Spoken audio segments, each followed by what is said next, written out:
नमस्कार, आप सभी का स्वागत है एनडीटीवी राजस्थान पर और मैं हूं आपके साथ शुभेंदु सिंह। पूरे देश में लोकसभा चुनाव को लेकर तैयारियां लगभग पूरी हो चुकी हैं। राजस्थान के चुरू लोकसभा सीट की बात करें तो यह सीट हॉट सीट बनी है। इसका सबसे बड़ा कारण है देवेंद्र झाझड़िया और राहुल कसवा का आमने सामने आना। आपको बता दें कि बीजेपी ने देवेंद्र झाझड़िया को टिकट दिया है और कांग्रेस ने राहुल कसवा को मैदान में उतारा है। सबसे बड़ी बात यह है कि सीट पर लगातार बीजेपी का कब्जा रहा है और यह सीट कसवा परिवार का गढ़ मानी जाती रही है। लेकिन राहुल कसवा के बीजेपी छोड़कर कांग्रेस में शामिल होने से बीजेपी की मुश्किलें बढ़ती नजर आ रही हैं। अब देखना यह होगा कि जनता किसे अपना प्रत्याशी चुनती है। एनडीटीवी राजस्थान की टीम ने जनता के बीच जाकर यह जानने की कोशिश की कि जनता की प्रत्याशियों को लेकर के आखिर राय क्या है और कौन जीतेगा 2024 का यह रण। क्या कहना है लोगों का, जानने के लिए देखिए हमारी खास पेशकश रण गण मन। लोकसभा चुनाव की रणभेरी है वो बच चुकी है। इस लोकतंत्र के पर्व में इस दफा 50% महिलाएं भी अपनी भागीदारी है वो निभाएगी। राजस्थान की बात करें तो राजस्थान की 25 सीटों के अंदर कांग्रेस और भाजपा की बात करें तो दोनों ने अब तक 8 उम्मीदवार हैं वो उतार दिए। जहां भाजपा ने 5 महिला उम्मीदवारों को अपना प्रत्याशी बनाया तो वहीं कांग्रेस ने 3 महिला उम्मीदवारों को अपना प्रत्याशी बनाया है। आप एनडीटीवी का खास कार्यक्रम रण गण मन देख रहे हैं। इसमें हम आज बातचीत करेंगे उन महिलाओं से और जानेंगे कि आखिर महिला मतदाता क्या सोचती है और किन मुद्दों को लेकर इस बार है वो वोट करेगी। चलिए जानते हैं महिला मतदाताओं से। मैडम, क्या नाम आपका? मोनिका सैनी। मैडम, किन मुद्दों को इस बार है महिला मतदाता वोट करेगी? हमें तो विकास के मुद्दों पे करना चाहिए, महिला सुरक्षा पे करना चाहिए और युवा बेरोजगार बहुत है, बेरोजगारी के लिए सरकार को कुछ करना चाहिए और मेरे हिसाब से ज्यादा उद्योग धंधे लगाने चाहिए जिससे बेरोजगारी दूर हो, क्योंकि नौकरियां जो है वो सीमित है और युवा जो है पढ़े लिखे युवाओं की जनसंख्या भी ज्यादा है। तो अगर कल कारखाने उद्योग धंधे होंगे तो जो है युवा है उनको रोजगार मिलेगा और महिला सुरक्षा पे विशेष ध्यान देना चाहिए, क्योंकि अभी जो है महिलाएं भारत में अभी सुरक्षित नहीं है। रात को अकेले नहीं निकल सकती है, कई कई जगह दिन में भी नहीं निकल सकती है। तो इन मुद्दों पर विशेष ध्यान देना चाहिए गवर्नमेंट को मेरे हिसाब से। क्या लगता है कुछ बदलाव की बयार बह रही है राजस्थान के अंदर इस बार? वो तो हर साल कुछ न कुछ अच्छा होता ही रहता है। कोशिश ये करनी चाहिए कि और अच्छा हो और जल्दी अच्छा हो, समय कम लगे। अच्छा, लोकसभा चुनाव में आपको कैसा प्रत्याशी चाहिए जो महिलाओं के लिए काम करे? बस वो जो महिलाओं के लिए काम करे, युवाओं के लिए काम करे, पढ़ा लिखा हो और जो लोकतंत्र में विश्वास करता हो, इस तरह का हो। और महिलाओं से भी जानने को से मैडम, क्या लगता है इस बार किन मुद्दों को लेकर महिलाएं वो वोट करेगी? महिलाएं, सबसे बड़ा मुद्दा तो महिला आरक्षण हुआ है। तो 33% अभी तक आरक्षित आगे 2026 में होने वाला है और लेकिन उससे भी ज्यादा उम्मीद अभी है कि वो 50% तक आरक्षण मिलेगा हमें। और दूसरी बात, महिला सुरक्षा को लेकर के उसमें हम ज्यादा करते हैं और ये 3 तलाक वाला मुद्दा जो मोदी जी ने किया है उसमें भी महिलाएं बहुत खुश हैं।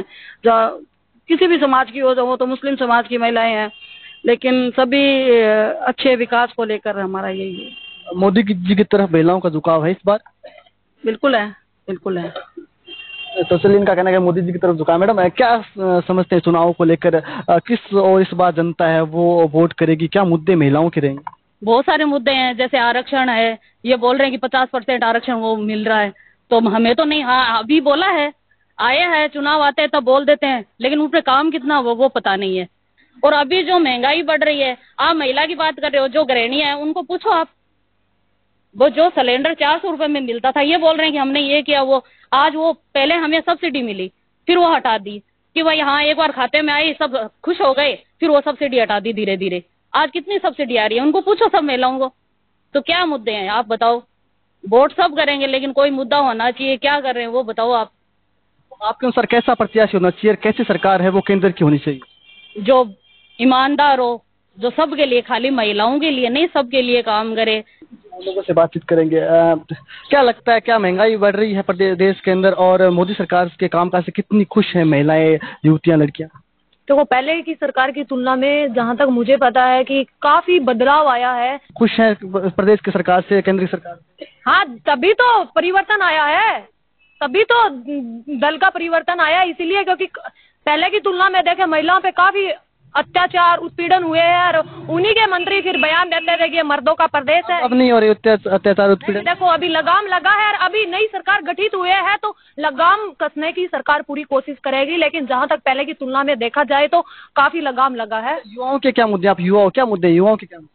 देखो हमारे युवाओं के यही मुद्दे हैं। मुझे प्रदेश की राजनीति या वहाँ की नहीं, मैं लोकल अपने सदासर की राजनीति से बता दूं कि यहाँ की जनता प्रत्यक्ष रूप से विकास के मुद्दे पर अब की बार मतदान करेगी। और जो जातीय विचारधारा में जनता को गौण किया जा रहा है तो मैं जातीय जहर घोला जा रहा है तो मैं जनता को बात करूंगी कि आप नेताओं की बात न मान के विकास की बात कीजिए ना, क्योंकि हमारे क्षेत्र में विकास क्या हुआ है वो पहले वो देखे ना आप। कुछ और लोगों से बातचीत करेंगे। उससे ज्यादा तो वो बीजेपी वाले वही कर रहे हैं मैडम, सबसे ज्यादा गोल ही वही रहे हैं। जाति मुद्दा उनके पास में कोई नहीं, विकास का मुद्दा नहीं है उनके पास, सिर्फ और सिर्फ जात का मुद्दा है और लाते ही वही है और उसी से भ्रमित करते हैं। दोनों में नहीं है, दोनों में देखिए कुछ और लोग हर पार्टी में है, लेकिन इनके पास एक ही मुद्दा है सबको। की प्रॉब्लम बताओ, युवाओं की क्या प्रॉब्लम है? मैडम क्या कहेंगे, महिलाओं के क्या मुद्दे होने चाहिए? महिलाओं की तो शिक्षा के बारे में और अच्छे रोजगार आने चाहिए। जो पढ़ी लिखी महिला है उसको अगर सही जगह सही दिशा पर सही अच्छी चीज नहीं मिले तो वो आगे कैसे बढ़ सकती है। गांव देहात में जाते हैं तो क्या तस्वीर बदली है? आज भी हम देख पाते हैं कि गांव देहात के अंदर महिलाएं वो घूंघट के अंदर है, क्या तस्वीर बदली है? वो तो समय के अनुसार बदली है आजकल मोबाइल है, टीवी है, सब देख के आजकल हो रही है। महिला जो गांव की लड़कियां हैं वो शहर पढ़ने आती है लाइब्रेरी में और जगह पर कि हम तैयारी कर रहे हैं, IAS की कर रही है, UPS की कर रही है। बहुत शिक्षा में भी बदलाव आया है और आगे भी हो रहा है। आगे केंद्र की सरकार है वो उज्ज्वला योजना लेके वो कहती है हमने सिलेंडर दिए हैं, अब धुएं से औरतों का दम नहीं घुटता है, कहाँ पे सच है ये तो सच ही है। ये बात अब जो महिलाएं पुरानी महिलाएं थी जो लकड़ियों से अपना खाना बनाती थी और आज सिलेंडर से उसको मतलब बहुत सारी बीमारियों से छुटकारा मिला है तो ये है। तो मैडम कुछ कह रही थी आप? ये उज्ज्वला की बात कर रहे हैं तो वो सिलेंडर की, भाई उज्ज्वला आप बोल रहे हो सिलेंडर मिला तो भराएंगे किससे? पैसे भी तो होने चाहिए ना सिलेंडर भराने के लिए। तो कहाँ रोजगार है, रोजगार कहाँ मिल रहा है? आप तो सर कांग्रेस के सरकार आती तो क्या सब ठीक हो जाएगा? नहीं, कांग्रेस विजय की बात नहीं है। हाँ हो सकता है इनसे तो भाई सही हो, हर चुनाव आता है और वही जाति मुद्दा हो जाता है सबका, चाहे वो कोई सी पार्टी हो। मैं किसी पार्टी की बात नहीं करती। उठ कर मतदाताओं को वोट करना। हाँ, जाति से उठ के करना चाहिए, जो अच्छा है उसको करना चाहिए। ये नहीं है कि भाई हर एक चुनाव के अंदर आप जाति मुद्दा लेके उसी पे चुनाव लड़ो। मैडम क्या लगता है आखिर किन मुद्दों को लेकर चुनाव लड़ाना चाहता है? चुनाव विकास के मुद्दे को लेकर लड़ा जाना चाहिए। आज के समय में युवाओं के लिए बेरोजगारी सबसे बड़ी समस्या है। देश के युवाओं को बेरोजगारी भत्ते की आवश्यकता नहीं है, जबकि उनको रोजगार की आवश्यकता है। बेरोजगारी भत्ते से वो अपना परिवार नहीं चला पाएंगे। इस तरह से सरकारें पेंशन है, वृद्धावस्था पेंशन है या एकल महिला पेंशन है या बेरोजगारी भत्ता है, वो सब देकर के लोगों को पंगु बनाया जा रहा है। तो मैं ये चाहूंगी कि ये जो लोकसभा के चुनाव है वो हमारे देश का लोकतंत्र का सबसे बड़ा महापर्व है। तो जितने भी वयस्क नागरिक हैं उन सब से मैं अपील करना चाहूंगी कि आप 19 अप्रैल को आवश्यक रूप से अपने मतदान का प्रयोग करें, अपने इस अधिकार का प्रयोग करें। जाति, धर्म, परिवार सबको छोड़ करके योग्य उम्मीदवार को चुनें जो आपके लिए अच्छी नीतियां, अच्छी योजनाएं और देश के विकास को लेकर के बात करे। केवल अपनी कुर्सी बचाने के लिए एक पार्टी से दूसरी पार्टी, दूसरी पार्टी से तीसरी पार्टी, तीसरी से चौथी में इधर उधर भागते नहीं घूमे। जो अपनी सीट की चिंता न करके देश की विकास की योजनाओं को आगे बढ़ाने की या फिर भारत को एक विकसित राष्ट्र बनाने की या हमारी राष्ट्रीय आय में बढ़ोतरी करने की, ग्रोथ रेट जो है उसमें प्रोग्रेस करने की बात करते हैं, उन उम्मीदवारों को चुने। क्योंकि आज हमारा जो युवा है शिक्षित युवा है और सोशल मीडिया की तरफ से या फिर न्यूज चैनल्स देखते हैं, उनके माध्यम से सबको पता है कि हमारे देश में क्या हो रहा है। तो सब अपने अंतरात्मा की आवाज सुने, किसी से भी अपनी जाति से, अपने धर्म से, अपने परिवार से प्रभावित नहीं हो और अपनी अंतरात्मा की आवाज सुन करके विकास के मुद्दों पर और जो व्यक्ति आपको लगता है कि ये कार्य के लिए योग्य है उसको चुने, उसी को वोट करें और अधिक से अधिक मतदान का प्रयोग करें, जिससे कि योग्य व्यक्ति हमारी इसमें लोकसभा में पहुंच सके और ऐसी केंद्र सरकार बने जो हमारे देश का बहुत अच्छे से विकास कर सके। क्या नाम है? मेरा नाम संगीता चौधरी है। तुमसे देखिए, संगीता मैडम ने कहा कि एक योग्य व्यक्ति का ही चुनाव करे ताकि अच्छे लोग संसद में बैठ के हमारे लिए अच्छी नीतियां बनाए। मैडम, क्या लगता है, लोकतंत्र के पर्व है और महिलाओं की भी अच्छी खासी भागीदारी है, कैसा उम्मीदवार होना चाहिए, कैसा उम्मीदवार आपको? समझ में एक पढ़ा लिखा सुलझी हुई सोच का इंसान होना चाहिए। और मैं एक महिला होने के नाते महिला अधिकारों की बात पहले करूंगी, जो महिलाओं को सुरक्षा की गारंटी दे और महिलाओं के आरक्षण की बात करें, उन्हें आगे बढ़ाने की बात करें। जैसे कि हमारे प्रदेश में महिलाएं बहुत पिछड़ी हुई हैं, जहां महिला सरपंच होती भी हैं तो उनके पति, उनके भाई, उनके पिता वे आगे बढ़ बढ़ के काम करते हैं। जैसा कि मैं गांव में जॉब करती हूँ तो मैं देखती हूँ वहाँ ऐसा चल रहा है, तो मुझे ये थोड़ा कम अच्छा लगता है। मैं चाहती हूँ एक जागरूक ऐसे इंसान को काम पेपर महिलाएं बंद कर ना रहे, वो वास्तव में प्रतिनिधित्व करें। हाँ, तो एक जागरूक इंसान को, हम ऐसे पढ़े लिखे इंसान को, सुलझे हुए इंसान को वोट दें। और मैं सबसे यही कहना चाहूंगी कि ज्यादा से ज्यादा मतदान में भाग लें। हम सब जागरूक होकर जनता को जागरूक करें कि ज्यादा से ज्यादा मतदान करें। धन्यवाद। क्या लगता है मैम आपको कि किन मुद्दों पर चुनाव लड़ा जाना चाहिए? क्या सही ट्रैक पर चल रहा है देश? देखिए, सर्वप्रथम तो मैं ये कहना चाहूंगी, कोई भी महिला सुरक्षित नहीं है।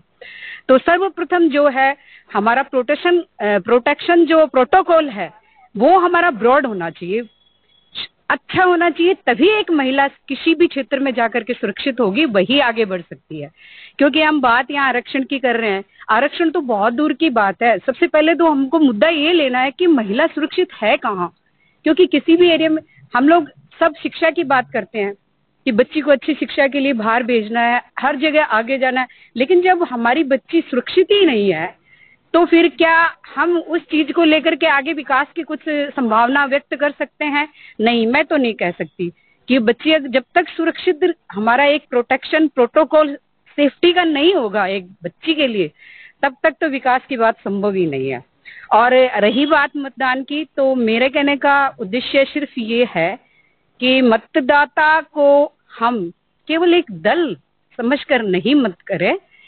हमें देखना ये है कि किस क्षेत्र में ही नहीं, महिलाओं के क्षेत्र में जब मुद्दा महिलाओं का है तो महिलाओं के क्षेत्र में कौन व्यक्ति हमारे लिए अच्छा कर सकता है, ये तो एक पढ़ा लिखा व्यक्ति सभी सोच सकते हैं, लेकिन हमें उन लोगों को सचेत करना, अलर्ट करना है जो अशिक्षित हैं, असाक्षर हैं, कि उनको भी हम ऐसी छोटी छोटी मीटिंग्स से उनको अलर्ट करें कि भाई आपके लिए कौन जो है वो उपयुक्त है, तो उसी आदमी को आपको वोट देना है, न कि किसी पार्टीबाजी को देख करके। धन्यवाद। देखिए, कोई अच्छा व्यक्ति ही संसद में पहुंचे तो ये सभी के लिए बेहतर रहेगा। और महिलाओं का कहना है कि हम एक अच्छे व्यक्ति को ही वोट करेंगे, पार्टी से ऊपर उठकर, जाति पाति से ऊपर उठकर हम वोट करेंगे। तो निश्चित रूप से राजस्थान की बात करें तो राजस्थान के अंदर 2 चरणों के अंदर मतदान होना है।